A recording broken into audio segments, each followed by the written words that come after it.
Assalamualaikum warahmatullahi wabarakatuh. Selamat malam. Sebelumnya terima kasih kepada Ibu Yesi Yanita Sari selaku dosen untuk mata kuliah ISET 2. Tak lupa pula saya ucapkan terima kasih kepada rekan-rekan yang telah berjuang keras untuk menyelesaikan proyek kali ini. Di sini saya perwakilan dari kelompok 5 dengan judul Sistem Informasi Pelaporan Kasus Kekerasan Terhadap Perempuan dan Anak. Di sini saya sebelumnya akan memperkenalkan diri. Sebelumnya perkenalkan nama saya Intan Wulandari. Selanjutnya ada anggota tim kami, ada Anizar Muhammad Pardani, selanjutnya ada Alben Mardiansyah, lalu ada Maulidia Nur Anggraini, dan selanjutnya yang terakhir ada Mutia Nur Anisyah. Untuk mempersingkat waktu, kita akan memulai materi yang pertama. Akan dibawakan oleh Teh Muti.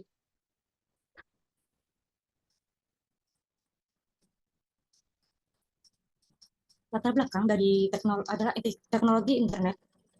Oh, ganti.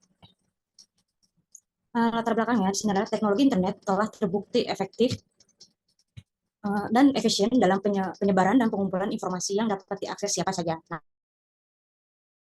data Newzoo yang dilansir dari Data Indonesia ID pada 18 Januari 2022, Indonesia merupakan pengguna smartphone terbesar keempat di dunia dengan 192,15 juta pengguna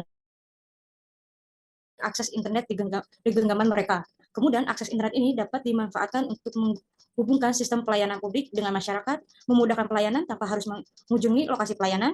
Dinas Pemberdayaan Perempuan dan Perlindungan Anak Kabupaten Bekasi muncul ide untuk membuat aplikasi pelaporan kekerasan dalam rumah tangga atau KDRT berbasis web. Next. Nah, aplikasi ini memungkinkan korban melapor tanpa harus meninggalkan rumah, mengurangi ketakutan terhadap pelaku KDRT. Nah, diharapkan dengan aplikasi ini korban KDRT lebih mudah melapor dan kedepannya kasus kekerasan dapat berkurang karena akses perlindungan pemerintah yang lebih mudah. Aplikasi pelapor kekerasan dalam rumah tangga berbasis web memang dibutuhkan baik pada sisi dinas PPA sebagai wadah pelapor dan juga untuk masyarakat umum sebagai pengguna dan pemilik hak untuk dengan pembuatan aplikasi ini, diharapkan hilangnya kekhawatiran pada korban kekerasan untuk melaporkan kejadian yang dialami dan juga dengan mudahnya akses untuk melaporkan dan mencatat laporan. Nah, di kemudian hari akan terjadi tren penurunan kasus kekerasan dikarenakan mudahnya akses perlindungan dari pihak pemerintah. Next. Nah, untuk tahapan ini kita adalah modified waterfall. Di sini ada project planning phase adalah mengidentifikasi ruang lingkup sistem yang baru, memastikan bahwa proyek tersebut layak dilakukan dan menyusun jadwal rencana sumber daya dan anggaran untuk sisa proyek. Nah, analisisnya adalah memahami dan mendokumentasikan kebutuhan bisnis dan persyaratan pemrosesan dari sistem yang baru. Nah, desainnya adalah tahapan ini dilakukan pembuatan rancangan, mendesain sistem baru yang dapat menyelesaikan masalah yang dihadapi oleh pengguna. Nah, implementasinya adalah proses merancang ini mempersiapkan menguji bagi sistem berdasarkan hasil analisis dan menerapkan sistem untuk melakukan verifikasi bahwa sistem telah berjalan dengan benar. Dan next. Selanjutnya akan dijelaskan oleh saya. Saya akan menjelaskan sejarah UPTD Pelindungan Perempuan dan Anak (UPTD PPA) di Kabupaten Bekasi. Sejak 2019, Kabupaten Bekasi ini telah menyediakan layanan call center dan TESA atau biasa disebut dengan telepon sahabat anak dengan nomor 129 untuk perlindungan dan konseling anak. Namun diperlukan peningkatan koordinasi dan cakupan layanan. Pada Januari 2021, pemerintah Kabupaten Bekasi itu membentuk UPTD PPA di bawah naungan Dinas Pemberdayaan Perempuan dan Perlindungan Anak atau biasa disebut dengan DP3A. Nah, UPTD PPA ini tuh bertujuan untuk meningkatkan layanan bagi perempuan dan anak yang menjadi korban kekerasan dan diskriminasi. Layanan ini juga tuh meliputi perlindungan, konseling, psikologis, pemberdayaan ekonomi, serta sosialisasi dan edukasi. Dengan adanya UPTD PPA ini, diharapkan tuh perlindungan dan dukungan bagi perempuan dan anak di Kabupaten Bekasi itu tuh dapat lebih optimal dari sebelumnya. Selanjutnya kita lanjut struktur organisasi. Di sini terdiri atas yang pertama itu ada kepala UPTD PPA. Nah, di kepala UPTD PPA itu selanjutnya ada subbagian tata usaha. Di kepala subbagian tata usaha itu mencakup pengadministrasi umum, pengemudi, penjaga keamanan. Lalu selanjutnya ada pelaksana. Selanjutnya lagi ada kelompok jabatan fungsional. Next, kita ke flowchart. Nah, di flowchart ini tuh termaksud analisis sistem berjalan, tahap di mana analisis ini tuh dilakukan terhadap kondisi dan perilaku sistem yang sedang beroperasi. Analisis ini juga tuh disajikan apa adanya sesuai dengan fakta dan digambarkan dalam model grafis narasi atau tabulasi. Nah, terus di sini kita menggunakan model analisis flowchart. Yang pertama itu ada terminator, star, selanjutnya ada selanjutnya ada formulir pelaporan. Habis formulir pelaporan itu tuh ada input data form ke spreadsheet. Selanjutnya ada proses, di mana proses ini tuh mencakup dokumen data kasus. Selanjutnya ada proses lagi pemeriksaan data kasus. Lalu ada decision. hasil pemeriksaan, kalau ya itu tuh kita tuh bisa langsung kunjungan ke TKP, kalau misalnya tidak, itu tuh bisa menghubungi pelapor atau korban. Nah, kalau misalnya ya itu, hasil pemeriksaan ya, kunjungan ke TKP, lanjut lagi ke pemeriksaan psikologis. Selanjutnya ke input data hasil pemeriksaan, selanjutnya eh, proses ke laporan hasil pemeriksaan kasus ke TPA, selanjutnya lagi laporan kasus ke TPA, dan yang terakhir, finish. Akan dilanjutkan oleh Maulidia.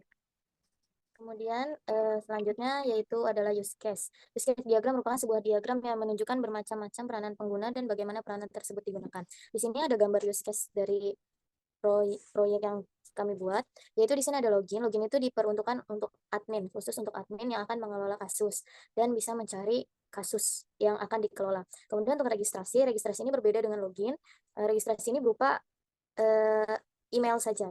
Kemudian ada lapor kasus, cari lokasi, dan cari kasus itu untuk pelapor, seperti itu. Next.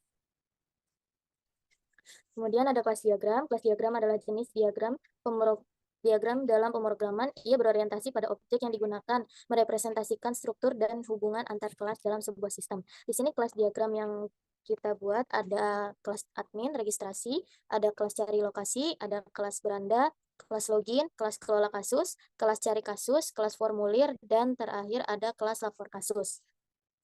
Kemudian selanjutnya adalah domain kelas diagram. Domain kelas diagram ini memberikan representasi grafis dari struktur dan hubungan komponen dalam suatu aplikasi. Misalnya dalam kelas dapat menggambarkan beberapa atau seluruh komponen atau elemen dalam suatu aplikasi. Di sini domain kelas diagramnya itu sama seperti kelas diagram, hanya di sini ada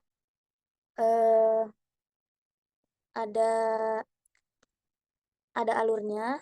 Contoh dari admin ke login itu one to many, terus kelola kasus ke login itu one to one, dan seterusnya. Selanjutnya akan dilanjutkan oleh Alben. Baik, terima kasih Maul. Ini saya akan menjelaskan sekuen diagram. Jadi sekuen diagram adalah jenis diagram yang digunakan dalam pemodelan sistem untuk menggambarkan interaksi antara objek dalam suatu skenario. Nah, di sini kita punya skenario dalam kelola kasus sebagai admin. Jadi si user itu ke beranda, lihat kasus, terus cari kasus. Di cari kasus ini bisa masukin di cari tanggal dan lihat, dan kelola kasus itu akan menampilkan cara mencari kelola kasus dan mencari kasus. Oke, lanjut. Nah, di sini ada diagram activity. Diagram activity adalah alat visual yang digunakan dalam pemodelan proses bisnis untuk menggambarkan aliran kerja atau aktivitas dari satu kegiatan ke kegiatan lainnya. Ini membantu dalam memahami urutan dan interaksi antara berbagai aktivitas dalam suatu proses. Di sini ada contoh kelola kasus. Jadi si pengguna itu login ke sistem, terus pilih kelola kasus, terus sistem akan menampilkan daftar data kasus, dan pengguna pilih untuk kelola, perbarui informasi status kasus, simpan perubahan, dan sistem akan mengkonfirmasi perubahan. Dan slide selanjutnya. Ini akan dilanjutkan oleh Bang Niza. Ya, terima kasih Alben. Selanjutnya akan dilanjutkan oleh saya sendiri. Di sini saya akan menjelaskan tentang desain tabel. Jadi di dalam desain tabel yang kita buat ini, tentu saja untuk TPA ya, sebentar. Jadi dalam sistem pelaporan kasus terhadap perempuan dan anak ini, kita membuat 4 tabel basis data. Kita membuatnya dengan PHP MyAdmin dengan MySQL. Jadi nama tabelnya itu ada tabel pelapor, tabel terlapor, tabel korban, dan tabel kasus. Kita jelaskan satu persatu. Dalam tabel pelapor terdiri dari nama pelapor, NIK pelapor, tanggal lahir, jenis kelamin, alamat pelapor, RT RW, kelurahan, kecamatan, nomor HP, pekerjaan. Untuk terlapor sama seperti pelapor, cuma bedanya ini untuk terlapor. Jadi bedanya pelapor ini yang melaporkan kasusnya dan terlapornya ini yang dilaporkan. Lalu ada tabel korban. Korban ini ya tentu saja yang jadi korban dari kekerasan terhadap perempuan dan anak ini. Kenapa saya bedakan pelapor dengan korban? Karena belum tentu yang melaporkan itu korbannya, bisa jadi orang terdekat dari korban itu yang melaporkan. Jadi korbannya beda orang lagi. Untuk elemen database-nya sendiri sama seperti pelapor terlapor, ada nama, NIK, tanggal, jenis kelamin, alamat, RT RW, kelurahan, kecamatan, nomor HP, pekerjaan. Lalu selanjutnya ada tabel kasus. Nah, tabel kasus ini elemennya terdiri dari jenis kasus, subkasus, keterangan kronologis, kondisi, upaya, dan kebutuhan korban. Di sini untuk kasusnya sendiri itu bisa bermacam-macam, jadi kita bisa pilih. Lalu selanjutnya,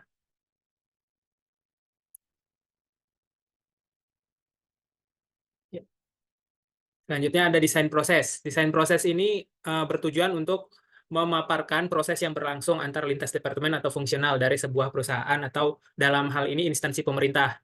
Jadi yang berkaitan dengan proses pelaporan atau proses pelaporan kasus. Jadi pelapor akan membuat form laporan. Lalu form laporan tersebut akan diproses oleh bagian administrasi. Yang dari bagian administrasi itu akan dibuat hasil observasi. Lalu hasil observasi yang dibuat oleh bagian administrasi akan senantiasa diupdate secara berkala tergantung dari status kasus yang sudah dibuat. Jadi nanti update-nya itu akan masuk ke dalam status laporan. Pelapor juga bisa melihat status laporan yang sedang dikerjakan oleh administrasi. Lalu ada desain antarmuka. Desain interface ini, sebentar. Ya. Desain interface ini ada home-nya, ada landing page-nya, halaman layanan. Jadi dalam halaman layanan awalnya, jadi kita membuka akses pada pertama kali kita buka, yang akan muncul adalah home, ada about us, ada layanan, ada kontak, ada admin. Home ini ada beberapa foto kegiatan yang sudah dilakukan oleh unit PPA UPTD Bekasi. Lalu about us ini adalah deskripsi singkat mengenai apa itu UPTD PPA. Lalu layanan, di sini dalam layanan kita bisa memilih untuk melaporkan kasus, korban, pelapor, dan terlapor. Lalu kontak adalah kontak terkait di dinas PPA. Lalu admin ini menu untuk administrator untuk mengelola kasusnya ya. Jadi ini contoh dari form data kasusnya. Kita milih data jenis kasus, subkasus, keterangan, kronologis, dan sebagainya. Lalu ini kontaknya, kontak kami. Jadi bisa menyebutkan nama, email, dan nomor HP, dan akan langsung mengirimkan pesan yang ditujukan kepada hotline dari UPTD PPA. Lalu untuk kesimpulan dan saran. Kesimpulannya, aplikasi berbasis web ini juga sangat memudahkan masyarakat, terutama korban, untuk melaporkan kekerasan yang bisa terjadi tanpa harus keluar rumah. Korban bisa mengisi melaporkan kekerasan, lalu menunggu sampai pihak dinas PPA menghubungi untuk menindaklanjuti kasus kekerasan tersebut.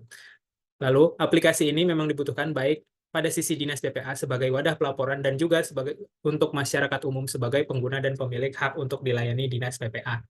Saran yang bisa diberikan, 1. Pembuatan aplikasi website ini masih sangat sederhana, terutama dari segi keamanan. Ada baiknya untuk tahap implementasi dan pengembangan sistem diharapkan untuk dibuat seaman mungkin dan semenarik mungkin. Dikembangkan lebih lanjut dengan tambahkan informasi yang lebih lengkap dan pastinya bisa lebih bermanfaat bagi pengelola dan pengguna aplikasi. Perancangan aplikasi website ini diharapkan juga bisa lebih interaktif agar informasi yang diinginkan pengguna bisa lebih cepat dan up-to-date serta bermanfaat bagi penggunanya.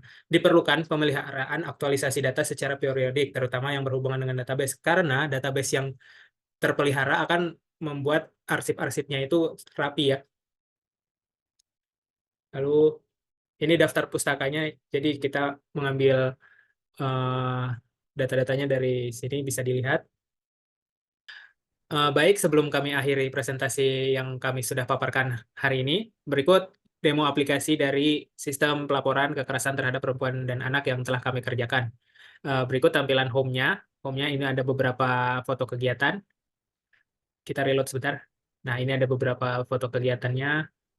Lalu kalau kita pergi ke About Us atau tentang kami, ini ada deskripsi singkat dari DP3A Kabupaten Bekasi, karena kita mengambil sampelnya yang di Kabupaten Bekasi. Lalu sebelum yang layanan, kita coba ke yang kontaknya dulu. Kontak ini kita bisa isi nama, email, dan nomor HP, serta ada maps-nya untuk kita bisa zoom. Ini lokasi akurat dari UPTD PPA Kabupaten Bekasi. Ini di Delta Mas Boulevard. Nah, ini bisa kirim pesan. Lalu ini ada akun Instagram, Twitter, ada Facebook. Lalu kita coba ke layanan ya. Layanannya itu sendiri ada form kasus, ada beberapa jenis kasus, subkasus, keterangan, ini bisa kita pilih, nanti bisa disimpan atau di reset kalau nggak jadi. Korban, sama kayak tadi ngisi form, tinggal disimpan, nanti akan masuk ke database. Lalu pelapor, Sama seperti yang tadi, ada terlapornya juga. Terlapor sama ngisi form juga, nanti disimpan. Nanti kalau mau melihat formnya yang sudah diisi itu masuknya ke bagian admin. Nah, untuk adminnya itu sendiri, nggak bisa sembarangan masuk, karena ini kan hanya untuk karyawannya saja. Jadi username-nya itu, ini hanya contoh ya, nanti kan username-nya bisa macam-macam. Bisa login, nah nanti masuknya di sini, selamat datang admin, nanti bisa kelola adminnya untuk mengelola akun administrasinya yang bisa akses ke bagian homepage admin ini.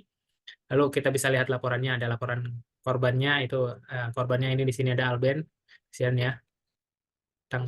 Lalu bisa pelapornya udah banyak yang dicoba-coba. Lalu ada terlapornya. Terlapornya juga udah ada 2. Lalu kalau sudah selesai melihat ini, kita tinggal logout aja, lalu back ke homepage. Balik lagi ke halaman awal. Sejauh itu, ini sih yang bisa kami tampilkan dari website KTPA Kabupaten Bekasi ini. Kode. Untuk kodenya ya. Baik, sekarang kita akan tampilkan codingannya, nanti akan dijelaskan oleh Alben ya, Ben. Sedikit aja. Oke, baik, Bang. Sebentar. Kita stop share. Coding. Share.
Terima kasih Alben, mau menambahkan sedikit untuk form-formnya sendiri itu kita masing-masing punya foldernya masing-masing ya. Jadi form kasus ada foldernya form kasus yang terdiri dari kasus PHP. Nah di sini ada kelasnya, ada form data, ada render form kelas apa namanya function render form sendiri itu.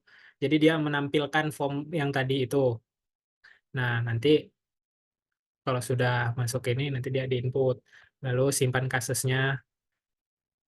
Pokoknya kalau yang formulir itu semuanya foldernya terpisah masing-masing. Nanti tinggal dipanggil aja pakai Anchor. Form terlapornya juga masing-masing ada di pos-posnya sendiri. Kita pakai OOP. Baik, demikian dari saya untuk pemaparan coding. Alben ada yang ingin ditambahkan mungkin?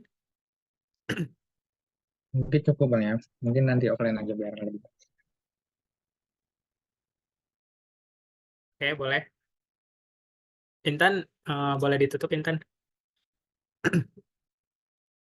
Ya, baik. Sebelumnya terima kasih kepada teman-teman. Mungkin cukup sekian presentasi atau penjelasan proyek dari kelompok kami. Kurang lebihnya mohon maaf. Wassalamualaikum warahmatullahi wabarakatuh.